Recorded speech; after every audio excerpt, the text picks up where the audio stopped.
Halo, apa kabar semuanya guys? Semoga sehat selalu. Dan di video kali ini gue bakal bahas tentang buy side liquidity dan sell side liquidity.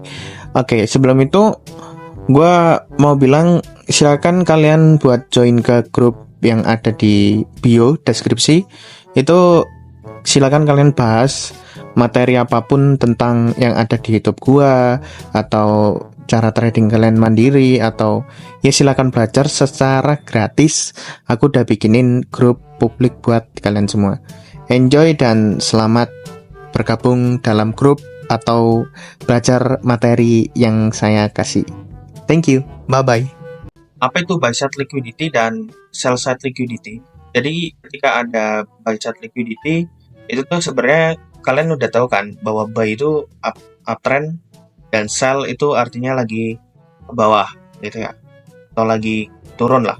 Nah, jadi di mana letak BSL? BSL tuh kalian tahu sendiri kan. Buy berarti uptrend. Oke. Berarti ketika buy itu buy side-nya itu ada di sini guys, di sini. Nah, sell side-nya tuh ada di sini. Paham kan maksudnya? Nah, ketika market lagi downtrend, SSL-nya ada di mana? Sell side-nya ada di mana? Sell side-nya ada di bawah. Karena market lagi downtrend. Dan buy side-nya tetap di mana? Tetap di atas. Berarti ketika market membuat korelasi tetap turun seperti ini, berarti yang di break mana? Sell side-nya lagi. Up lagi, turun lagi, yang di break mana? Sell side-nya lagi. Sama kayak uptrend, kalau misalnya market lagi nge-break buy side liquidity-nya, pasti market apa? Ya turun, nge-break buy side liquidity-nya, ya up gitu. Oke, paham ya sampai sini ya? Simple banget kan? Nah, itu hanya simpelnya aja. Tapi kalian belum paham tentang kenapa adanya buy side liquidity dan sell side liquidity. Nah, aku tuh jelasin secara simple banget. Sebenarnya udah banyak di YouTube, tapi gue bakal jelasin secara rinci karena aku lihat ada beberapa YouTuber yang sebenarnya salah gitu nunjukinnya, tapi ya sudah ya, dan jangan dihujat gitu, sama-sama belajar. Oke, jadi fungsinya buy side liquidity itu apa? Jadi ketika market membuat yang namanya buy side liquidity, berarti indikasi market itu sedang uptrend. Kayak ibaratnya BOS atau BMS lah di sini ya. Nah, di sini nih, di area sini nih, di area sini itu tuh kan kita udah punya area buy side liquidity dan kita punya area sell side liquidity. Nah, tapi berbeda di kali ini. Ketika kalian punya ini adalah BMS dan di bawah adalah valid low, ya, valid low atau strong low, itu tuh biasanya market kayak gini kan gambarnya. Kayak market tuh turun nyentuh area POI di sini, nyentuh area POI di sini, itu market langsung apa? Indikasi kita langsung ambil buy gitu kan. Kita tuh biasanya langsung ngambil buy aja di sini gitu. Dengan TP di sini, SL di sini gitu kan. Nah, tapi ketika kalian udah paham buy side liquidity, itu tuh fungsinya kayak gini guys. Jadi, ketika ada sell side liquidity, biasanya tuh market nge-break dulu, retail kan naruh stop loss di sini kan. Itu tuh di-break dulu, baru market tuh lanjut up. Nah, itu pasti kan kalian kesel, pernah kan kalian ngalamin kayak gitu. Nah, caranya kalian menggunakan buy side liquidity dan sell side liquidity.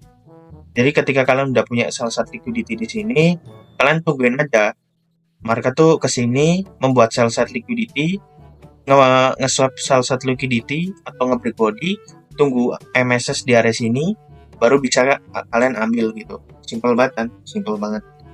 Oke.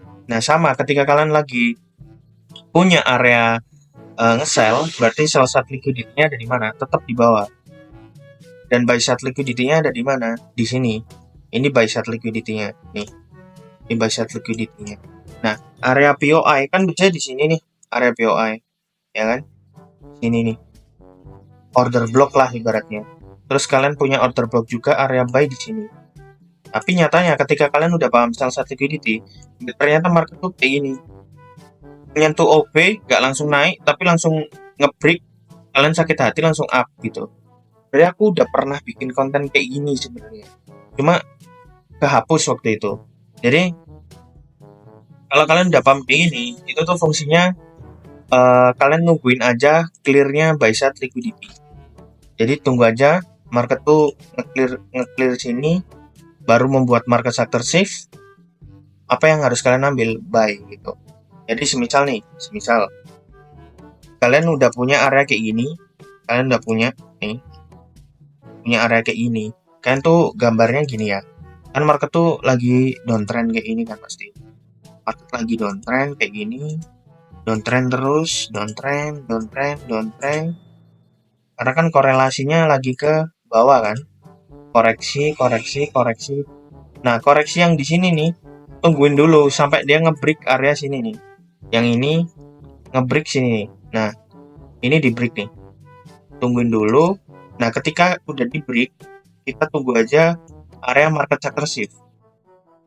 Nah, ketika dia turun ke sini, baru kita bisa ambil ancang-ancang untuk up gitu. Paham nggak maksudnya dari sini? Paham lah ya. Simple banget kan ini soalnya. Jadi kita cuma nungguin aja. Berarti kita nunggu buy-nya di sini nih. Buy-nya di sini kita tungguin. Bukan buy lagi di area atas ini. Biasanya kan nge-buy-nya di area sini kan. Kita tunggunya buy di area bawah gitu. Simple banget kan. Sama kayak kita misal lagi mau nge-sell. Kita mau nge-sell tuh sama simpelnya sama aja. Kita nungguin market tuh biasanya kan di sini kan ada area order block. Tapi kita nungguin market tuh MSS dulu pelan-pelan. Jadi kayak naik, turun, naik, turun, naik, turun sampai ke atas sini, ya kan? Sampai ke atas sini. Nah, kita nyentuh nih. Nyentuh area ini di clear, ya kan? Di clear. Kalian mikir MSS nih, ternyata bukan. Ternyata market bukan MSS naik, tapi ternyata dia cuma turun nih, MSS di sini, pullback dan akhirnya lanjut ke bawah. Nah, ini yang kalian penting harus pelajarin. Jadi perbedaannya tuh gini, simpelnya. Jadi kalau kita yang belajar kemarin tentang IRL, itu kan IRL itu jelasin bahwa market ketika uptrend, downtrend begini ya. Uptrend tuh kayak gini, kita tuh bisa nangkep internalnya di FEG sini kan. Nah, terus indikasi market tuh habis nyentuh,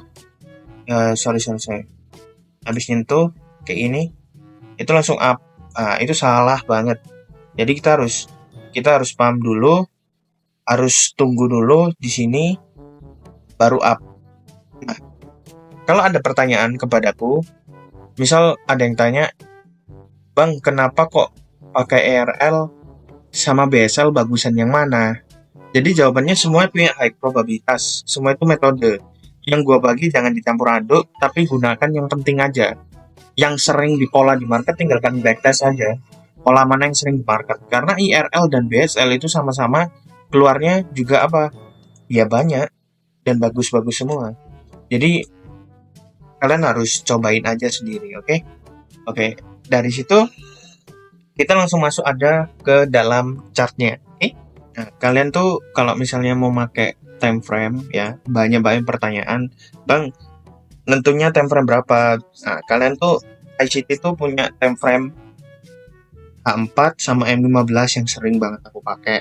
Cuma dua time frame itu. Jarang banget aku multiple time frame karena di lower time frame juga punya konfirmasi gitu. Nah, karena di sini kan udah kelihatan kan market tuh lagi apa nih. Gak usah sampai segini, gak usah sampai segininya juga. Kayak jauh-jauh gini gak usah.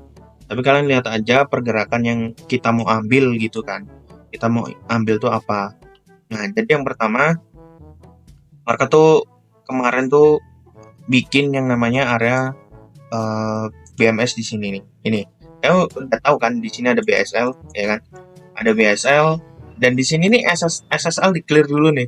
Di clear dulu baru dia up nih di sini. Nah, yang ini nih. Ini. Kalau kita mundurin nih, kita mundurin ke sini ya. Kita mundurin ke sini. Ya kan? Kita mundurin di sini.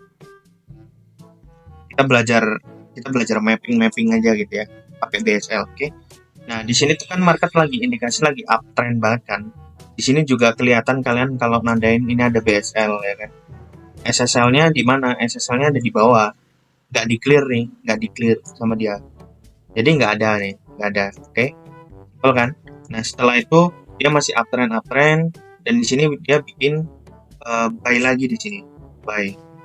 Market bikin BMS gitu ya. Nah, di sini market tuh nyiptain area yang namanya value gap nih. Ini ada value gap. Oke.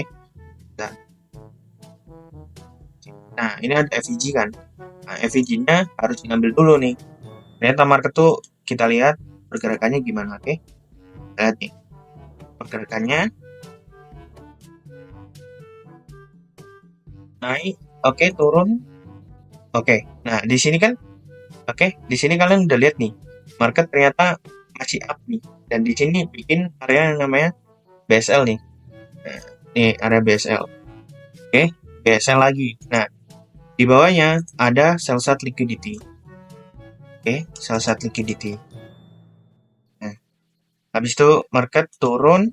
Nah, di sini market tuh kalian mikir udah MSS nih di sini. Ya kan? Kalian udah mikir di sini, oh, ini udah MSS karena kalau di lower time frame-nya pasti low-nya ke break.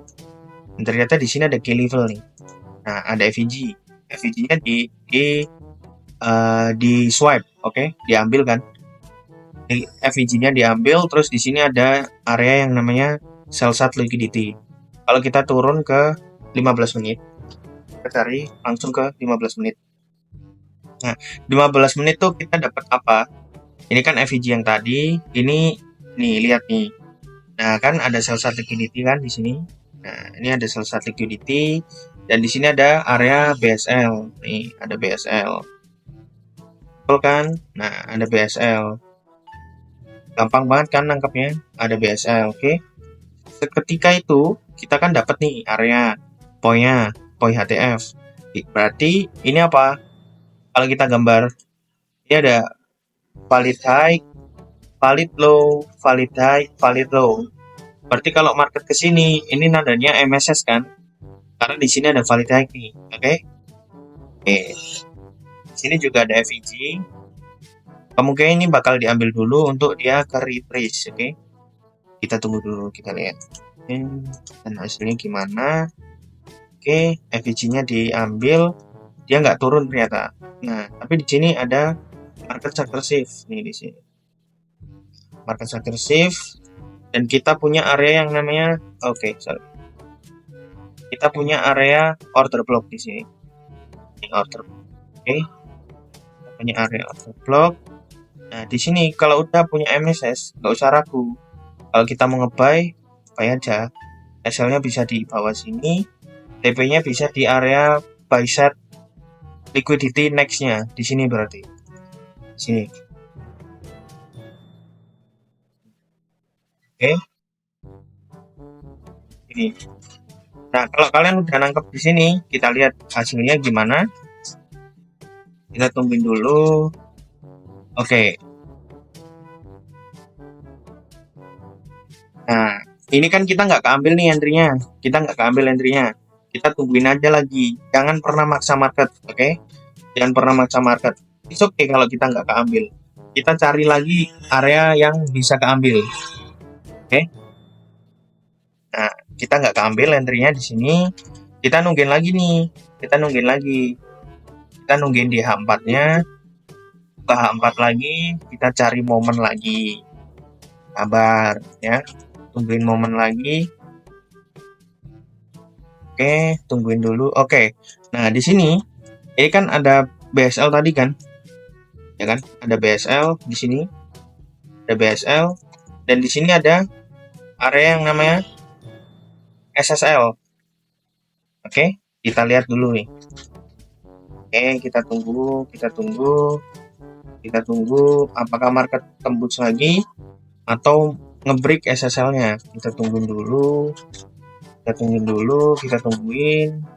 Sabar, kita tunggu. Oke. Nah, di sini kan di swipe nih. SSL di clear ya. Dan ya. Kalian paham kan di sini? Salah satunya di clear nih. Aduh, susah banget. Salah satunya di clear. Oke. Salah satunya di clear. Sekarang yang kita cari adalah di 15 menit. Kita lihat di 15 menit ada apa.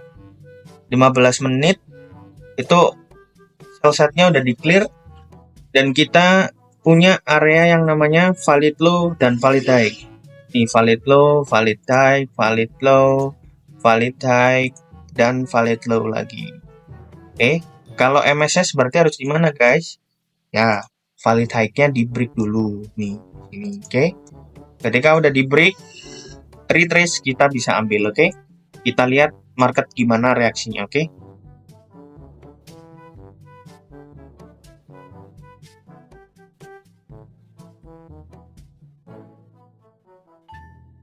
Oke, di sini market membuat area market agresif. Nih. Nah, di sini market membuat area market agresif. Ya kan? Membuat market agresif. Kita punya area apa ini? Order block. Nih. Nah, order blocknya kan kebesaran risknya.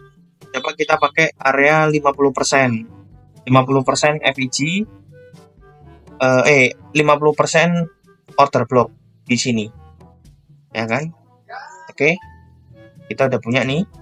Kita bisa buy limit di area sini, SL di bawah OB, di sini SL, dan take profit kita bisa di area buy set next-nya.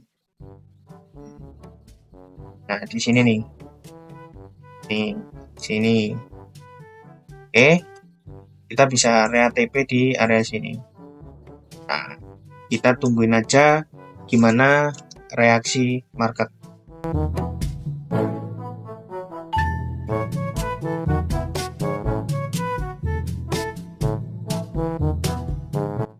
Oke.